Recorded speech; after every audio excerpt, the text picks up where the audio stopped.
Bonjour à tous, aujourd'hui on se retrouve pour les bons plans de la semaine 37 et je vous propose qu'on commence tout de suite après l'intro. C'est parti.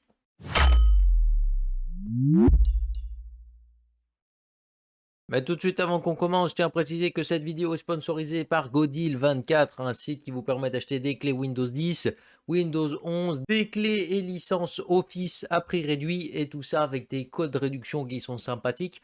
Avec le code VBX50, vous avez 50% de réduction sur les prix des clés Windows. Alors ça vous les fait à 7,50 € la clé Windows 10. Si jamais vous voulez deux PC, ça vous la fait à 12,43 €. Et du coup, on tape ici le code VBX62 pour les clés Office et ça vous permet de réduire le prix de 62%, donc quelques offres assez sympas. Et vous avez également 62% sur les bundles Windows et Office. Et puis vous avez à nouveau le code VBX50 pour avoir 50% sur les clés Windows dédiées aux entreprises. Donc, nous voilà sur le site internet. Alors, maintenant que vous connaissez les prix, imaginons que j'ai envie d'acheter quelque chose. Je vais aller prendre mon Windows 10. Je suis sur la page de mon Windows 10. Je l'ajoute au panier parce que j'ai envie d'avoir un Windows 10. Et une fois que j'arrive dans mon panier, on voit que Windows, il est à 15,17 €, ce qui est un peu cher. Alors du coup, on va rentrer le petit code réduction. On voit que je viens de rentrer le petit code réduction et du coup, ça me fait mon Windows à 7,58 €. Donc c'est plutôt pas mal. Maintenant, je fais continuer vers le paiement. Et là, le site, ce que j'aime beaucoup, c'est que si jamais vous voulez pas créer de compte, parce que des fois c'est chiant de créer des comptes de partout, vous faites payer en tant qu'invité. Et là, tu n'as même pas obligé de créer un compte, c'est nickel. Donc là, je mets mes informations personnelles si j'ai envie d'acheter ma commande. Voilà, que je floute et bien évidemment pour éviter que vous m'envoyiez tous de mails. C'est réglé. Vous allez avoir justement la page de C-Wallet Co qui est un paiement sécurisé. Vous faites continuer. Et puis là, ça vous affiche le récapitulatif de tout ce que vous avez dans votre panier avec les codes réduction appliqués, tout ça. Passez à la commande pour poursuivre un petit peu tout ça. Et puis là, vous arrivez sur cette page qui va vous servir justement de passerelle de paiement. Et quand vous allez continuer, là, vous aurez le choix justement du mode de paiement. Moi, je vous conseille fortement de passer par PayPal. Enfin, ça peut vous permettre justement de sécuriser votre achat. Dans tous les cas, Godil24 vous promet un service après-vente 24 heures sur 24, 7 jours sur 7 pour pouvoir vous apporter un maximum d'assistance. Une fois que vous avez fini d'acheter votre clé, elle va arriver au bout de quelques instants dans votre boîte mail. Et puis là, c'est très simple. Vous allez dans Windows, vous faites mettre à jour Windows. Et puis là, vous allez avoir un onglet activation de Windows. Et là, comme vous pouvez voir en bas, on a un petit onglet activation de Windows. Je clique dessus. Puis là, je fais mettre à jour la clé de mon produit. Et je rentre la clé qui m'a été envoyée. De toute façon, si la clé n'est pas bonne, ça va vous le dire très vite. Et dans le cas où ça pourrait arriver, vous pouvez prendre un screen justement de l'erreur que vous affiche Windows. Et ça vous permettra d'entamer plus facilement la procédure de service après-vente. Comme d'habitude, tous les liens de tous les produits sont dans la description, rangés par catégorie et par prix croissant au sein de leur catégorie pour que ce soit plus facile pour vous de vous y retrouver. On va attaquer tout de suite avec les processeurs et cette semaine, un processeur qu'on retrouve assez fréquemment, c'est le Ryzen 5 5500 qui n'est pas le meilleur processeur que vous pouvez trouver. Mais imaginez, vous avez une vieille plateforme AMD, vous cherchez un processeur pour upgrade, et là pour à peu près 125 €, vous avez un processeur Seeker qui peut vous permettre de faire une petite upgrade. Donc c'est pas négligeable. Mais là où il y a des vraies offres, c'est sur les gros monstres un petit peu. Voilà, quand on arrive dans les 8 heures 16 threads, là on a des offres un peu plus intéressantes. Un processeur qu'on a essayé sur la chaîne, c'est le Ryzen 7 5700X. Excellent processeur que je vous invite d'ailleurs à aller voir sa vidéo dédiée tout simplement parce que on dit pas mal de choses dessus qui peuvent intéresser les éventuels acheteurs.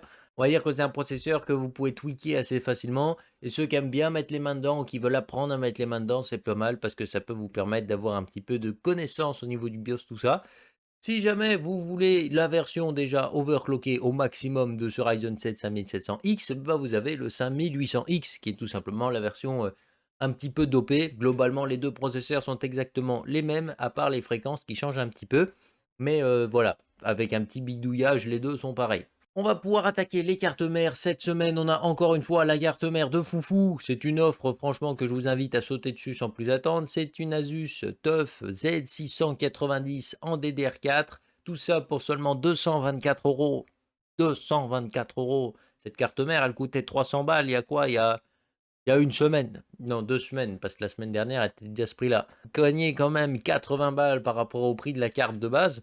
Donc moi, je vous invite juste à faire un truc, c'est de la commander au plus vite parce que c'est un monstre en plus de ça. Au niveau des water cooling, on a des water cooling assez sympathiques. Cette semaine, on commence ici avec un water cooling que j'aime bien, c'est le Be Quiet Pure Loop 2 FX. Le Pure Loop est plutôt fiable et offre un excellent rapport qualité-prix. C'est pas aussi bien que le Arctic Freezer 2, mais honnêtement, c'est déjà vraiment pas mal. Et là, on retrouve sa version adressable RGB avec des Lightwings High Speed. Et ça peut permettre justement d'offrir un max de style à votre configuration pour seulement 100 € sur Cybertech. Donc c'est plutôt pas mal. Et pour ceux qui sont plutôt du style à NZXT avec une belle pompe à effet miroir infini, on retrouve ici le NZXT Kraken X3 à 240 mm pour 130 €. Bien sûr, il faudra entrer le petit code pieuvre que Top Achat vous affiche juste ici. Et puis vous avez la version justement Z63, donc en 280 mm, qui va vous permettre justement d'avoir le petit écran au niveau du processeur et mettre des petits gifs sympathiques pour customiser au maximum ta config. Le tout pour 175 €, encore une fois avec le code pieuvre. Et là, niveau carte graphique, par contre, c'est le coup du siècle, hein. Moi, je m'en fous, c'est à peu près comme la teuf. Là, on a de quoi faire une config plutôt violente. On retrouve ici la RX 6700 de chez Saphir, donc un modèle qui est plutôt bien refroidi. Donc là, vous vous dites 420 €, Azertech, il dit que des conneries, ça va pas du tout. Mais là, on a un petit code promo chapeau bas qui vous fait 10% sur la carte, ça vous fait descendre de 42 € et ça vous fait la carte tout inclus. Bon, il n'y a pas la livraison, mais si vous avez un LDLC à côté de chez vous, la livraison c'est gratuit. 377 € pour ce monstre. Je vous rappelle que cette carte graphique couche une 3060 Ti. On est où? 377 €. Il n'y a pas à tourner autour du pot là, faut acheter. Au niveau des SSD, on a deux SSD que je connais pas du tout, mais que je vous affiche parce que le prix peut être éventuellement intéressant. Moi, je vous invite fortement à aller voir des reviews dessus, chose que j'ai pas faite, donc c'est pas terrible pour quelqu'un qui vous conseille. Faites pas comme moi, allez voir des reviews. Ici, c'est le Lexar NM620 en version 1 Tera. C'est un SSD 3.0. Trouve ici à 80 €. Donc, le prix est plutôt correct pour la capacité de stockage qu'il offre. Je ne sais pas du tout ce qu'il vaut. Les débits annoncés ont l'air plutôt corrects. Mais encore une fois, les débits annoncés, c'est souvent du bullshit à voir suivant les revues. Et puis, le deuxième que je connais pas du tout et qui vient a priori de sortir, c'est le Crucial P3 en version 1 Tera. Au niveau du NVMe, c'est du 3.0 également. Les débits sont un peu plus monstrueux justement que le Lexar d'avant pour 5 € de plus. Mais encore une fois, on sait que Crucial, par exemple, s'ils font comme sur le P2, bah, il va pas rester monstrueux longtemps, ce petit Crucial P3. Pour petit rappel, le Crucial P2 avait eu un contrôleur plutôt bon sur les premières versions, et puis ils ont changé le contrôleur en cours de route, sans changer le nom du SSD. Et puis maintenant, quand vous achetez un Crucial P2 que tout le monde met en avant, vous achetez une merde. Voilà, on va pas se mentir, vous achetez un SSD qui est éclaté au sol. Et du coup, bah, Crucial, ils ont pas été très transparents avec les gens en faisant ça. Et je trouve que c'est pas très très cool. Et puis sinon, vous voulez du SSD ultra haut de gamme, là ça va taper fort. On a deux SSD qui sont vraiment monstrueux par la suite. C'est du SSD en NVMe 4.0, le Samsung 980 Pro 1 Tera. Donc là, on n'a pas de doute sur le truc. C'est vraiment un SSD très très puissant, avec des bonnes puces mémoire en MLC en plus de ça, donc ça fait du bien. Et des débits qui sont juste monstrueux. Ce SSD pour 120 €. Bon, allez, 125 avec les frais de port, franchement, c'est une très bonne affaire. Et le deuxième qu'on va être amené à tester d'ici un mois sur la chaîne, bon, je commence à être large parce que je dis beaucoup de bientôt, bientôt, mais au final, c'est dans longtemps. Enfin, on va l'essayer d'ici un mois. C'est le Seagate FireCuda 530 en 1 Tera. Et des débits sont monstrueux. En réalité, ils sont monstrueux aussi. Et franchement, pour 126 €, d'habitude, il tourne plutôt autour de 200. Donc voilà, moi, c'est à peu près le prix que je l'ai acheté. Et franchement, pour 126 balles, je vous invite à aller dessus. Même si le 980 Pro, techniquement, est plus intéressant. Voilà, c'est à vous de voir. Mais moi, je trouve que le 980 est techniquement plus intéressant pour les puces mémoire qui auront une meilleure longévité. Mais celui-là, niveau débit, il est techniquement un peu mieux. Après, bon. On a ici un Seagate Iron Wolf 6 Tera avec justement 256 mégas de cache pour avoir un maximum de performance. Tout ça pour 148 €.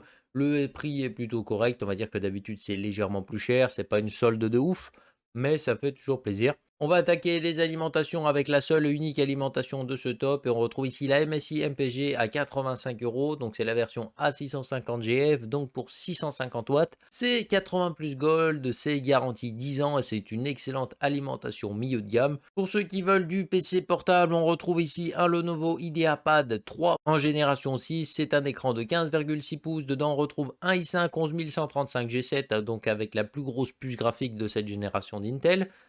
C'est une Iris Xe, donc ça décape un petit peu, c'est pas super violent, mais on va dire que ça se débrouille plutôt pas mal. On va avoir 7 Go de RAM qui vont lui permettre d'avoir un maximum de performance, 512 Go de SSD. Comme vous l'aurez compris, ici on est plutôt sur un Ultrabook qui va vous permettre justement d'être plutôt à l'aise au niveau des cours, tout ça, sans pour autant dépenser une blinde, parce que 450 €, je trouve que c'est plutôt correct pour ce style d'ordinateur. On retrouve ici le Asus TUF Gaming FX 505, qui est un PC portable qui embarque un écran de 15,6 pouces. Niveau écran, ça change pas beaucoup, sauf le 144 Hz qui débarque sur cet écran.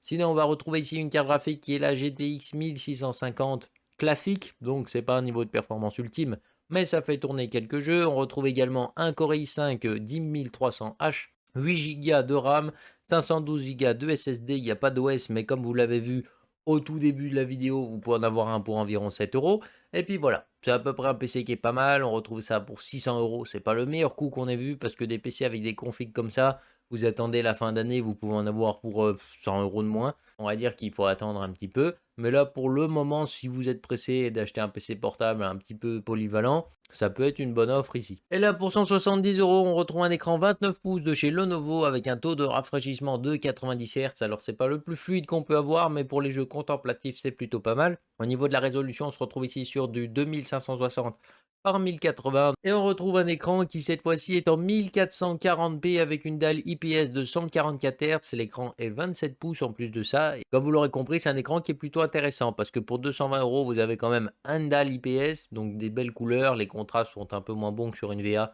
mais c'est pas mal. Et puis sinon, on va se retrouver quand même avec 144 Hz de taux de rafraîchissement. Donc pour les jeux compétitifs, c'est le gros défaut que je vois, c'est que le pied n'est pas réglable. On va peut-être le changer par un pied un peu plus ergonomique par la suite. Sinon, on retrouve le Samsung Odyssey G5, un écran de 27 pouces en WQHD et on se retrouve ici avec une dalle VA 244 Hz. Elle est incurvée, donc pour ceux qui sont un peu plus fans des écrans incurvés, c'est le seul un petit peu de la sélection qu'on a faite. Les contrastes seront un peu meilleurs que sur une dalle IPS, c'est l'avantage de la dalle VA.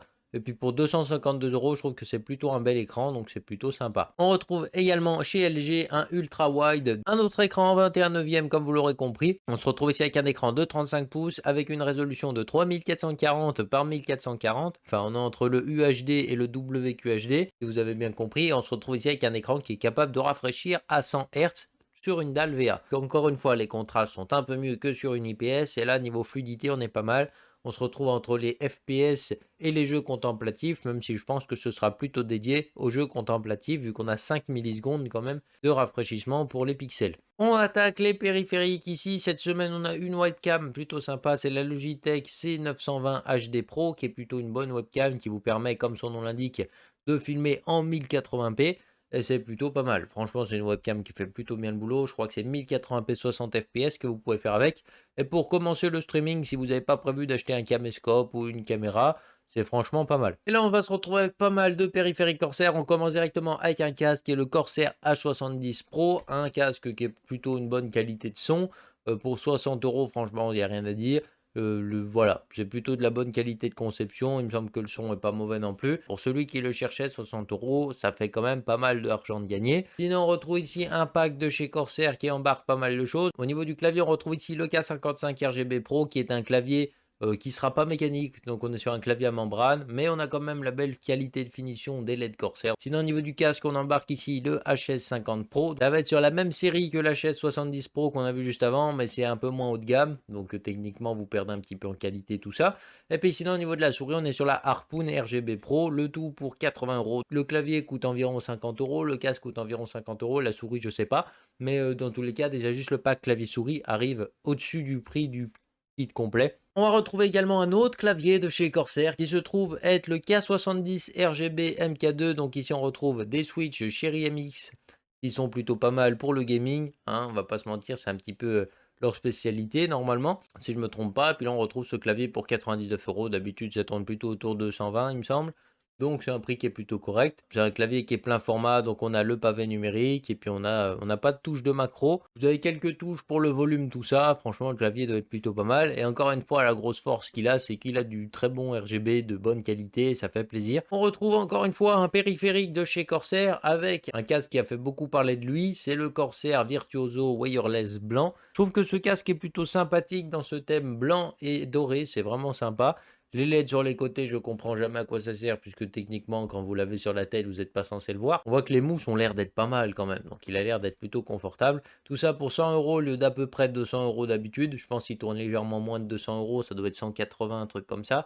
Mais ça vous fait quand même gagner pas mal d'argent ici. Et on finit cette vidéo avec un smartphone, le OnePlus Nord CE2 5G, qui est plutôt un bon téléphone. On retrouve ici 8 Go de RAM, L'un de ses points forts aussi, c'est la photo, il se débrouille plutôt pas mal avec 64 mégapixels. Et là, c'est la version 128 Go de stockage. Et on se retrouve ici avec OxygenOS qui était fut un temps la version Android la plus stable et la moins gourmande en énergie, donc c'était plutôt pas mal. Maintenant, ça a pas mal changé parce que les concurrents ont rattrapé. C'est un téléphone qui affiche quand même des specs assez haut de gamme pour un prix plutôt contenu, parce que pour 300 €, vous avez quand même un téléphone qui embarque déjà 8 Go de RAM et qui en photo se débrouille plutôt pas mal. Donc pour moi, je pense que c'est une bonne offre ici. Voilà, sur ce, j'espère que la vidéo vous aura plu. Si c'est le cas, le petit pouce RGB parce que ça fait toujours plaisir. N'hésitez pas à vous abonner si ce n'est pas encore fait. Puis on se retrouve très bientôt pour une prochaine vidéo. Bye les gens.